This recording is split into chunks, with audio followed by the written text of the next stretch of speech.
Bismillahirrahmanirrahim. Elhamdülillah ve salatu ve selamu ala Resulillah ve ba'd. Aftar rahimahullah, ötken sabakta kişi Rabbisin kanday tanıp bilüsü tuuralı bayandagan bolçu. Anan sözünün akırında ve Rabbuhuvel ma'bud degen. Bütkül alamdardı jaratkan zat, bütkül alamga Rabbi bolgan zat sıyınууга татыктуу деп айтты. Эми ошол бүткүл ааламдын Раббиси сыйынууга татыктуу болгондон кийин эми ибадат түрлөрүн ага арналуусу тууралуу Шейх рахимахулла баяндайт. Бүткүл ааламдардын Раббиси ибадатка татыктуу болгондон кийин сыйынууга дагы татыктуу болгондон кийин ага ибадаттын бардык түрлөрү ага гана арналат. ثم قال شيخ رحمه الله айтты: وأنواع العبادة التي أمر الله بها. Аллах Таала буйрган ибадаттын түрлөрү مثل الإسلام, إسلام, والإيمان والإحسان, إيمان, إحسان, ومنه الدعاء, جنا دعاء, والخوف, قرقو, والرجاء, أموت, والتوكل, توكل قلو, والرغبة, والرهبة, والخشوع, والخشية, والإنابة, والاستعانة, والاستعاذة, والاستغاثة, والذبح, والنذر, وغير ذلك من أنواع العبادة التي أمر الله بها كلها لله تعالى. الله buyurgan bundan başka ibadatlar barысы Allah'a gana taandык. هذه العبادة بأنواعها كله لله تعالى. Мына ушул ибадаттын түрлөрүнүн барысы Allah'a gana taandык. Аллах Таала мына Куранда айткан: "Я айюхан нас у'буду раббакум." О адамдар, Раббиңерге сыйынгыла деди. Ва кала таала, жана Аллах Таала башка бир аятта айтат: "Ва ма халактул джинна вал инса илля лиябудун." Мен жиндер менен инсандарды өзүмө сыйындыруу үчүн гана жараттым дейт. Ва кала таала: "Балиллаха фа'буд ва кун минаш шакирин." Аллахка гана сыйынгын жана шүгүр келтирүүчүлөрдөн бол дейт.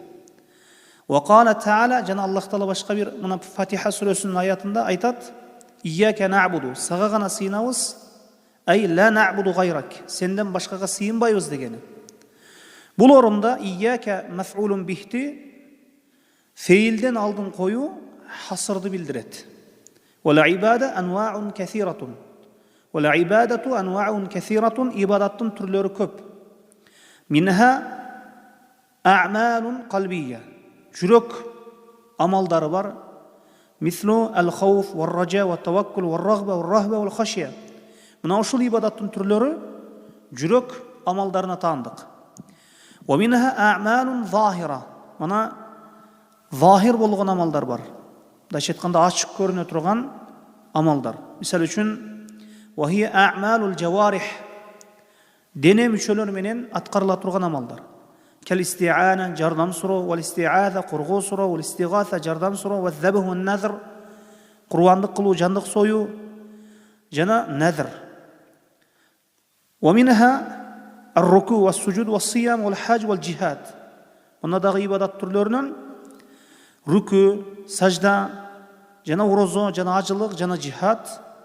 Ve hunake enva'un ukhra. Bul orunda başka ibadat türleri dağı var. Ve innema zekara şeyh hadihi ala sabilil misal. Bul ibadattın türlerin şeyh rahimahullah misal tarzında ayttı. Misal katarı keltirdi. Ve lihada qala, bundan başka ibadat türleri dağı bar dep ve gayru zalik min enva'il ibadetilleti emarallahu biha kulluhu lillah. Bundan başka dağı Allah buyurgan bundan başka ibadatlar barısı Allah'a taandık dep aytты. Bundan başka dağı Allah Taala buyurgan ibadatlar bar. Alardın barısı Allah'a taandık dep aytты. Fela ibadetu mahdu hakkihi subhanahu taala. İbadat kalız Allah'tan aksı bolot. Emandan ara ve dalilu kavluhu taala Şeyh rahimahullah dalildi keltirdi. Ve ennel mesacide lillahi felâ ted'u ma'allahi ahada. Mana Cin suresini 18. ayatını dalil katarı keltirdi. Çındığında Allah'ın meçitlerinde Allah Ta'alaga koşup başka bir nerselerge dua kılbagıla deyildi. Mana as-sucud was-salatu lillahi wahdahu. Emi sajda namaz жалгыз Аллах үчүн болот. Wal masajid innama tubna li ibadatihi wahdahu la sharika lah. Мечиттер дагы бул ага гана ибадат кылуу үчүн гана курулган. Fala tad'u ma'a Allahi ahada.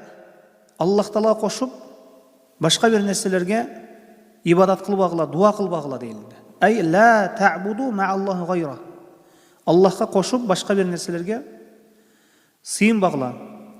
ولا تتوجهوا بطلب الحوائج إلا إليه.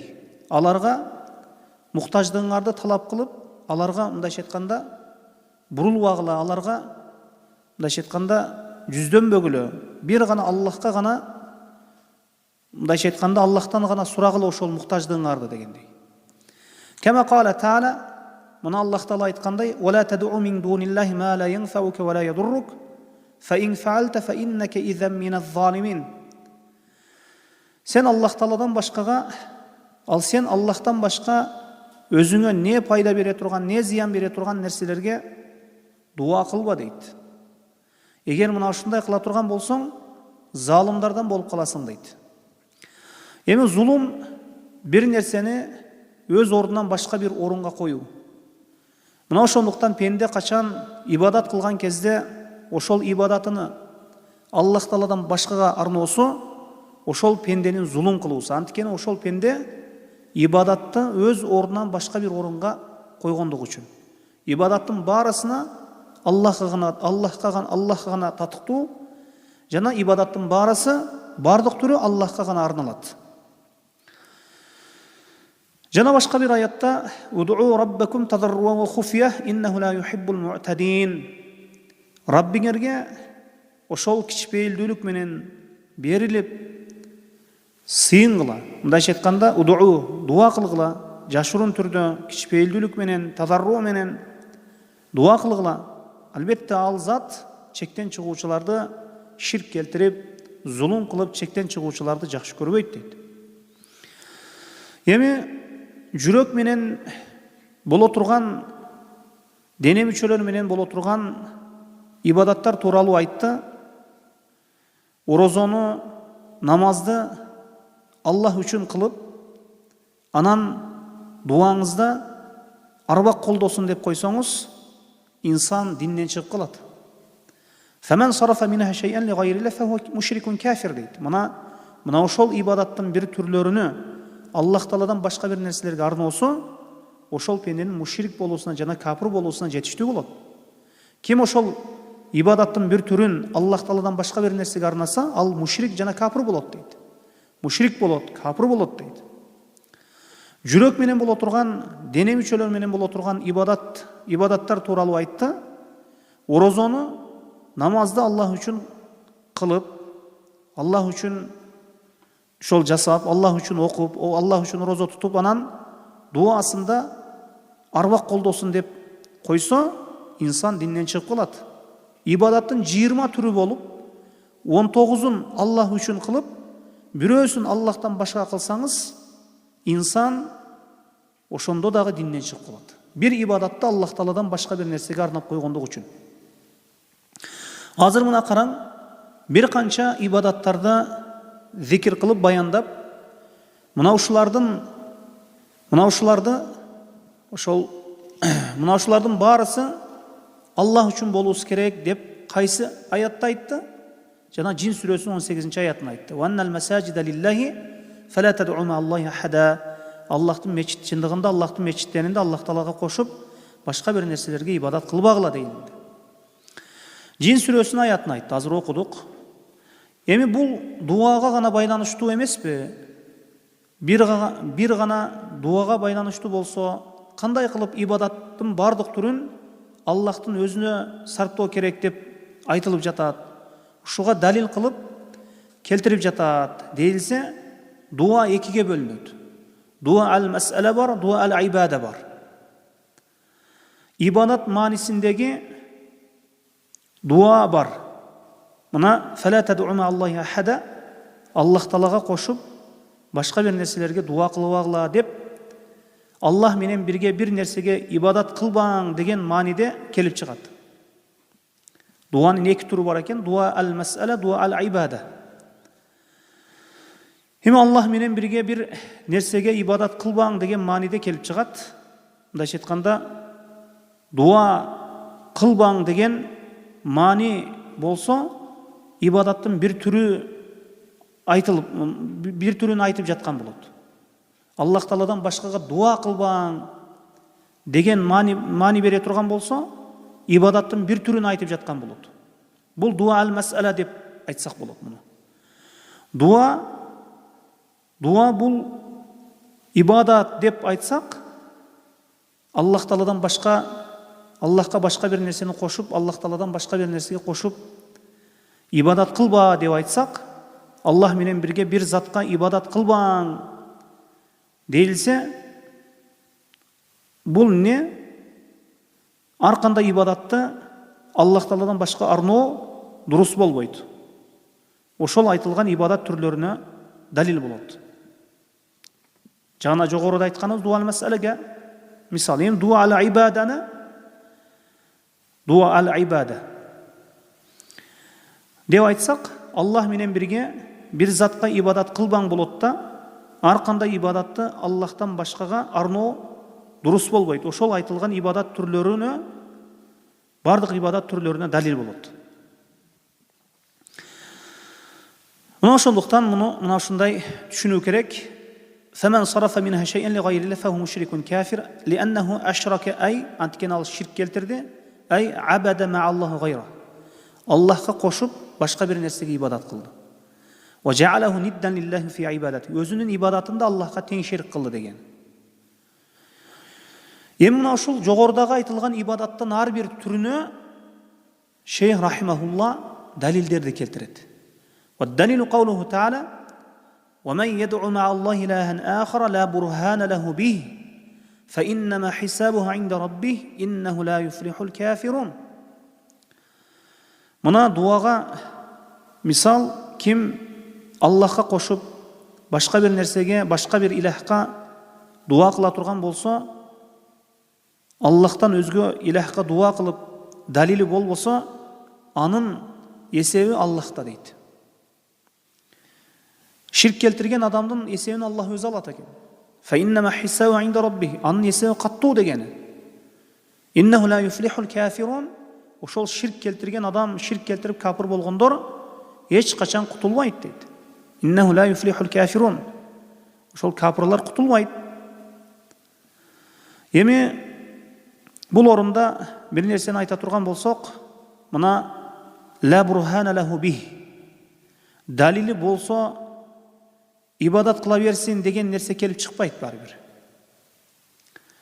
Мына Аллахтан өзгө илахка дуа кылып далили болбосо дейлинди да. Эми далили болсо ибадат кыла берсин деген нерсе келип чыкпайт. Муну мындай кайттап уламалар айтышат. Сифа кашифа же баянул вакый дешет муну. Авалды баяндап жататкана. Аллахка дуа кыла тургандар эки түрдүү болот. Далили бар болгондор, далили жоктор деп экиге бөлмөкчү эмес. Ал мааниде эмес. Баянул вакый, авалды баяндап, ошол вакыйны баяндап, авалды баяндап, Аллахтан башкага дуа кылган адамды эч бир далили жоктугун баяндап жатат.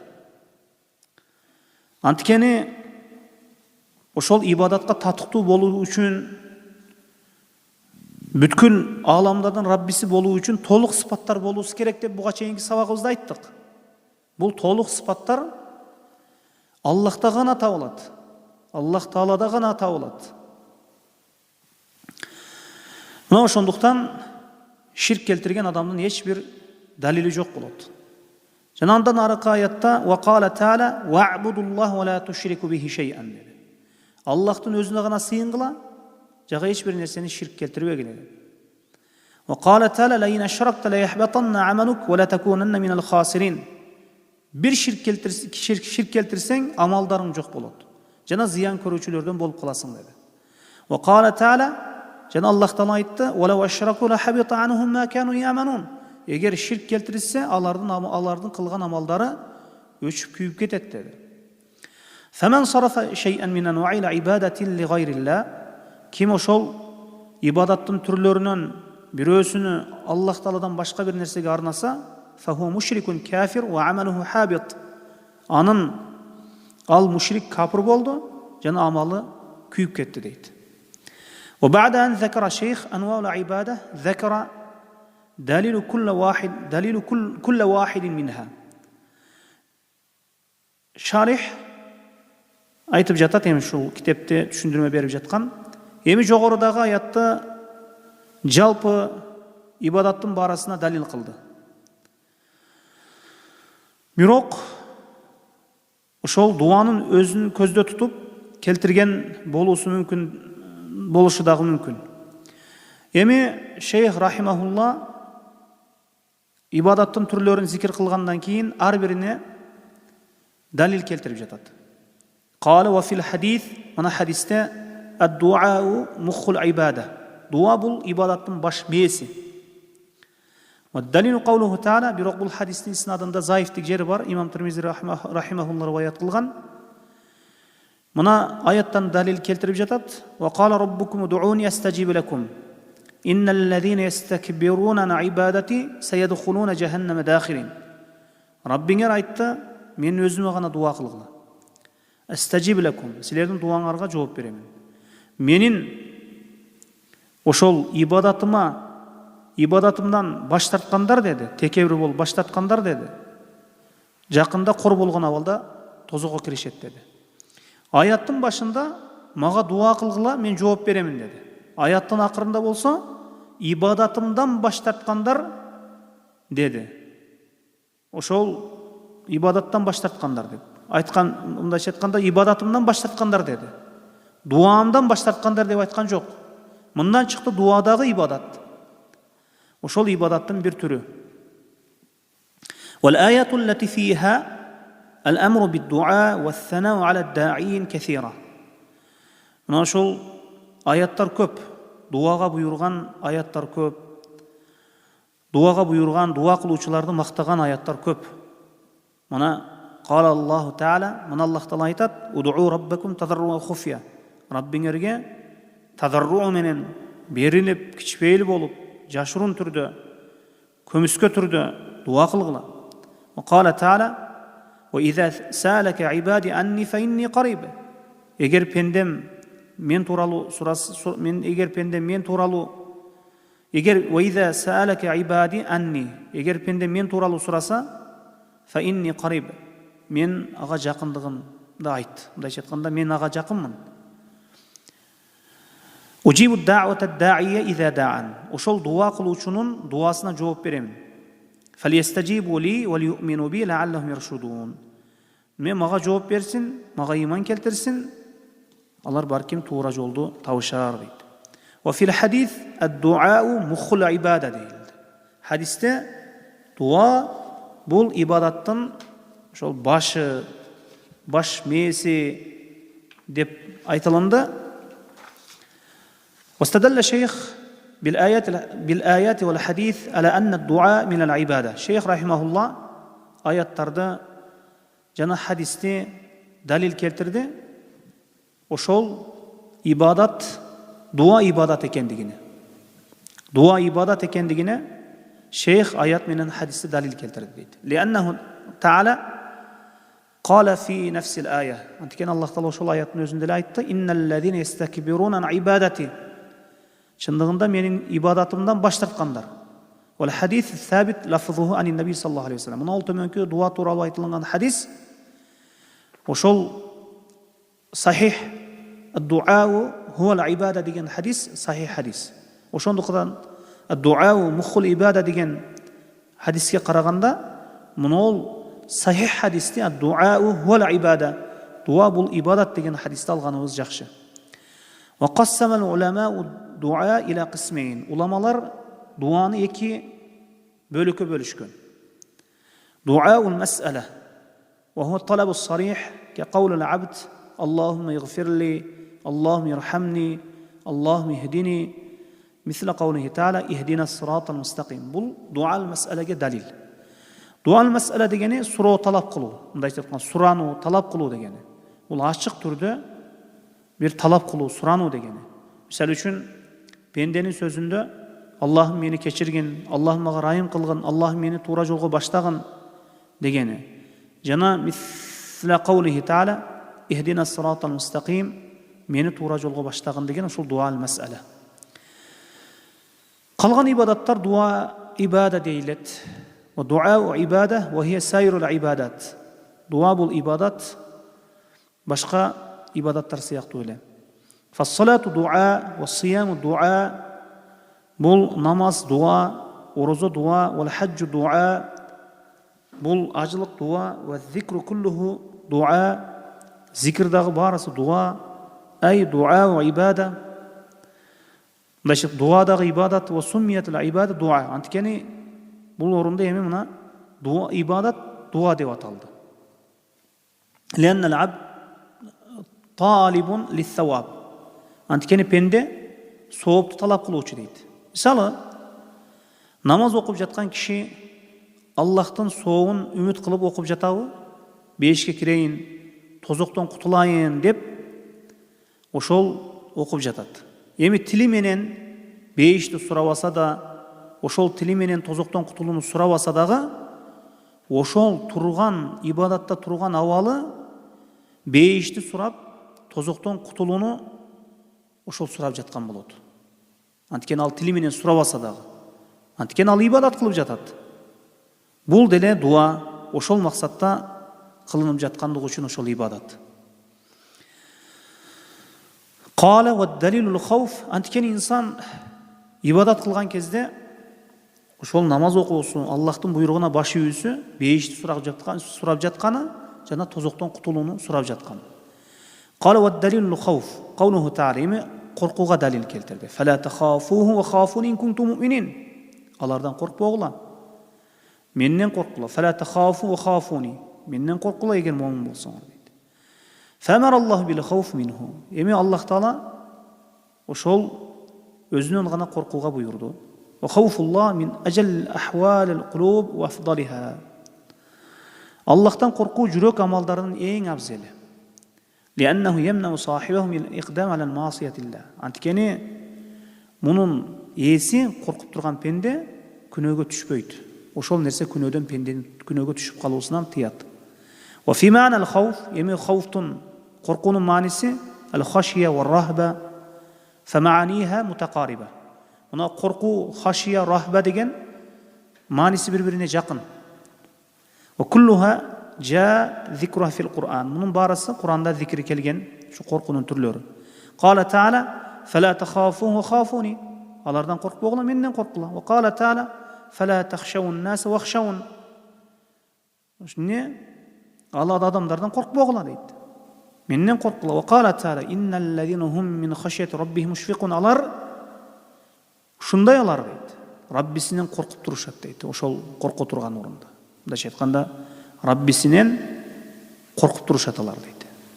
وَالَّذ۪ينَ هُمْ بِآيَاتِ رَبِّهِمْ يُؤْمِنُونَ. Alar Rabbilerin ayatlarına iman keltirişet.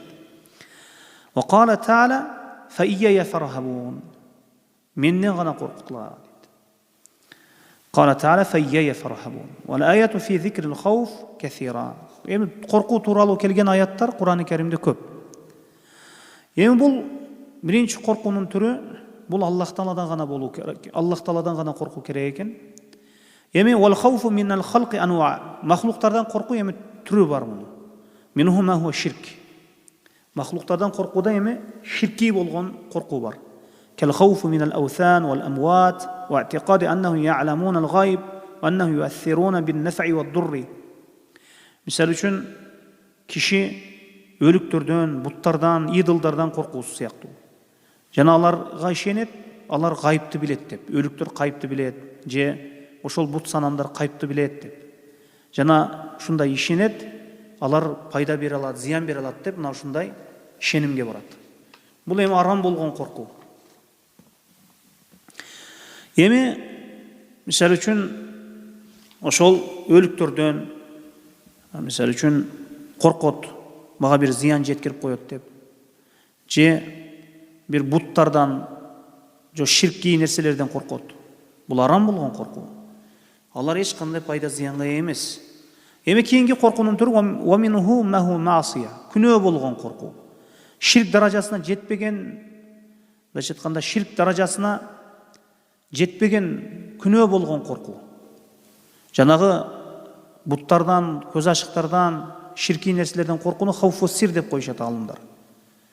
Мисалы үчүн өлүктөрдөн коркот, же бир пирлерден де бир нерселерге пир атап алган нерселерден коркот. Мисалы үчүн иттин пирлеринен коркушу мүмкүн, же уйдун пирлеринен коркушу мүмкүн. Бул албетте арам болгон коркуу. Эми ширк даражасына жетпеген күнөө болгон коркуу бар. Мисалы үчүн кал-қуud анил джихад хауфа мин ал-аду ва жабанан ва катарк ал-амру бил ма'руф ва нахи анил мункар хауфа мин азан-нас. Мисалы үчүн ошол жихадка таң коркот, жихадка чыгуудан, мындайча айтканда Аллах жолундагы иштен, душмандан коркуп, мындайча айтканда отуруп калат, чыкпайт. Бул да бир коркуунун түрүнө кирет, күнөө болгон коркуу. Мисалы үчүн жакшылыкка чакыруу, жамандыктан кайтарууну, дават ишини адамдар зыян берип коет, ушул нерсени айтсам, ушул акыйкатты айтсам деп коркуп, анан эмне ошол нерсени кылбайт. Бул дагы күнөө болгон коркуу. Мисалы үчүн Аллах буйрган буйрукту инсандардан коркуп кылат. Же Аллах Тааладан кайтарган, Аллах кайтарган нерсени коркуп, адамдардан коркуп таштайт, уялып таштайт же. Ошондуктан махлуктардан коркуп кылынса, күнөө болгон коркуу болот. وأما الخوف الإنسان من الأسباب المؤذية كخوفه من العدو أو من السبع أو من غير ذلك من الأمور التي تضره فهذا خوف التبعي لا يأثم به ولا يذم. Эми кийинки коркуунун түрү инсан бир зыян бере турган бир себептерден коркот. Мисалы үчүн душмандан коркот, жырткыч хайвандан коркот, кабанак иттен коркот. Ошол башка зыян бере турган нерселерден коркот. Бул табигый коркуу болот. Инсан муну менен күнөөкөр болбой жана айыпталбайт, маламат кылынбайт. Кала берсе, мындай коркуунун түрү ошол табигый коркуу пайгамбарларда дагы болгон. Муса алейхиссалам ошол бирөөнү бир уруп өлтүрүп койгондо фахраджа минха хаифан ятараккаб. Ошол шаардан чыкканда ошол корккон абалда дай алаңдап тигиндей мындай болуп чыкты дейт да. Ошол корккон абалда деп атат Аллах Таала. Бул табигый коркуу. Ошондуктан эми табигый коркууну дагы эми өтө эле бир деңгээлге түшүп кетүүсү бул жакшылык эмес. Мисалы үчүн кумурскадан деле корксо, кичине эле шарпадан деле корксо, бул эми маламат кылынат эми. Бул адамдардын табиятына деле жакпайт. Мисалы кумурскадан да коркуп атса, кичине тиягы биягынан бир нерсе өтүп кетсе деле мындай корко берсе, аябай эле коркок болуп калса, болбойт, бул маламат кылынат. Эми ва далилу ража قوله تعالى үмүткө далил. فمن كان يرجو لقاء ربه فليعمل عملا صالحا ولا يشرك بعبادة ربه أحدا. Ким Раббисине бактылуу абалда жолугууну кааласа, жакшы амал кылсын, ошол салих амалында Аллахка жакшы амалдарды кылсын жана ибадатта Раббисине бир нерсени шерик кошпосун деди. Ор-ража хуа ат-тамъу фил фадл вал аф ва рахма. Эми ража дегени бул Аллах Тааланын ошол кечиримин, Аллах Тааланын фазилетин, райымын үмүт кылуу дегени. Үмүттөн максат Аллахтын фазилетин, райымын, кечиримин үмүт кылуу. Окад ушул жерде бир нерсени айтып кетейли. Момун киши Аллах берген убадаларды үмүт кылат. күнөө кылган болсо күнөөлөрүн кечирилүүсүн үмүт кылат. Амалы салихти, жакшы амалдарды жасаган болсо, ошол жакшы амалыны этияттап Аллах Тааланын алдына алып барууну, ошол этияттап ошол нерсени Аллахка жетип баруусун үмүт кылат. Мына Аллах Таала وَبَشِّرِ الْمُؤْمِنِينَ بِأَنَّ لَهُمْ مِنَ اللَّهِ فَضْلًا كَبِيرًا деген. Момундарга сүйүнчүлөгүн, аларга Аллахтын алдында өтө чоң фазилеттер бар дейт. Бул Аллахтын уадасы. Эми үмүттө качан ширк болуп калат? Аллахтын колунан келе турган нерседе үмүттү башка бирөөгө байласа, бул ширк болгон үмүт болот. Мисалы, кабырдагы өлүктөргө үмүтүн байласа, бейишке ошол кабырдагы өлүк себептүү киремин десе, бул эми болбойт. Мисалы үчүн тирик адамдан перзент сураса, ушул мени балалуу кылат. Ошол перзент көрүүмө ушул инсан себеп кылбайт го, ошого үмүтүн кылып калган. Мисалы үчүн ушул врачтын колунда эми биздин балалуу болбошубуз, же биздин балалуу болбошубуз ушул табыптын колунда десе, бул ширки үмүт болот. Эми жөн гана себеп катары караса, бул эч нерсе эмес. Ошондуктан бул ширки үмүт толугу менен ошол нерсеге, Аллахка арнала турган үмүттү ошол нерсеге арнап коет. Бир кишиге бир ишти бүтүрүп бер деп дайындадыңыз, ошону үмүт кылып жатасыз, ошол ишти бүтүрүп берүүсүн ал кишиден үмүт кылып жатасыз. Бул эми эч нерсе болбойт, бул ширки болбойт. Бул себеп катары ошону колдонсо, себеп катары ишенсе, себеп катары бир байласа болот. Ал эми ошого бар нерсе, ошол ишимдин бүт баарысы ошонун колунда деп, ошол үмүттү толугу менен ошол кишиге берип коюп, бул ширк болуп калат. Эми бир кишиге бир ишти бүтүрүп бер деп үмүт кылып жатасыз. Себептүү болсо, себепке байланыштуу болгон болсо, бул эми эч нерсе эмес. Эми инсан үмүт менен гана жашаса, Аллахтын макрынан тынч болуп калат. Жүрөгү тынч болуп калат. Үмүт эле кылып эле коркуу болбосо, анда Аллахтын айлакерлигинен тынч болуп калат. Күнөө кылып кете берет, Аллах кечирет деп коет. Ошол намаз окубайт, орозо тутпайт, анан Аллах кечирет дейт. Үмүтү бар да. Үмүт кылып жүрө берет. Эми коркуу үмүттүн өзүнө чектелип калса, Аллахтын макрынан, айлакерлигинен мындайча айтканда тынч болуп калат. Мындайча айтканда жүрө берет, Аллах кечирет деп. Эми коркуунун өзүнө чектелсе, Аллахтын райымынан үмүтсүз болуп калат. وَمَنْ يَقْنَطُ مِنْ رَحْمَةِ رَبِّهِ إِلَّا الضَّالُّونَ. Раббиңдин райымынан адашкандар гана үмүтсүз болушат дейт. Үмүт менен коркуу Кур'ан-ы Керимде бирдей келген. Ошондуктан куштун канаты каккан сыяктуу кагыш керек да. وقد جمع الله بين هذين الوصفين الخوف والرجاء في قوله إنهم كانوا يسارعون في الخيرات ويدعون رغبا ورهبا. الله تعالى ушул эки сыпатты, коркуу менен үмүттү өзүнүн сөзүндө айткан, жыйнап. إنهم كانوا يسارعون في الخيرات. Алар жакшылыктарга шашышат дейт. Жана бизге үмүт кылуу менен, коркуу менен дуа кылышат дейт. وقال تعالى, жана башка бир аятта, تتجافى جنوبهم عن المضاجع يدعون ربهم خوفا وطمعا. Алардын жамбаштары жаткан жеринен алыс болуп, Раббисине коркуу менен жана үмүт менен дуа кылып турушат дейт. والطمع هو الرجاء. Бул ошол тама, бул дагы үмүт. وقال تعالى أولئك الذين يدعون يبتغون إلى ربهم الوسيلة أيهم أقرب ويرجون رحمته ويخافون عذابه. Алар Аллахка дуа кылып жаткан кишилер, кайсы бирибиз ошол Аллахка кандай жолдор менен жакындайбыз деп үмүт кылып дуа кылышат дейт. Анан Аллахтын райымынан үмүт кылышып, азабынан коркушат дейт. Фарража хуал талабул махбуб. Ража деген үмүт дегеними жакшы көргөн нерсени талап кылуу дейт. والخوف هو الحذر من المرهوب والمكروه والخوف من الله خوف من عذابه ومن سخطه. Өзү корккон нерседен этият болуу. Мындайча айтканда Аллах Тааладан коркуу, жана анын азабынан коркуу, жана анын ачуусунан коркуу. Каар казап кылуусунан коркуу. Эми үмүт кылган адам сөзсүз амал кылат. Амалсыз үмүт куруу кыял болот. Эми алымдар айтат, ушул жерде бир орун, биз инсанда, кишиде үмүт куштун канаты сыяктуу кагыш керек дедик. Бирок ибадаттарда мына ушундай болуш керек да.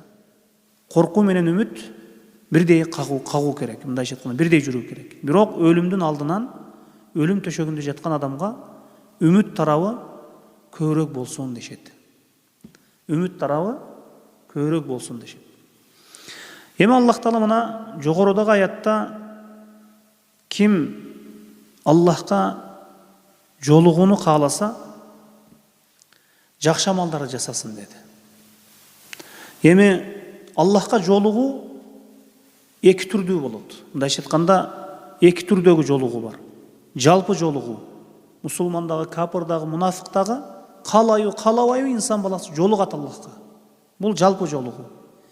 Экинчи бир хас жолугуу, ошол мындайча айтканда личный бир жолугуу, мындайча айтканда хас, өзүнчө бир жолугуу десек, хас бир жолугуу, өзүнчө бир жолугуу. Да эмне кылыш керек өзүнчө бир жолугууда? Инсанды Аллах Таала уктасын деген жок.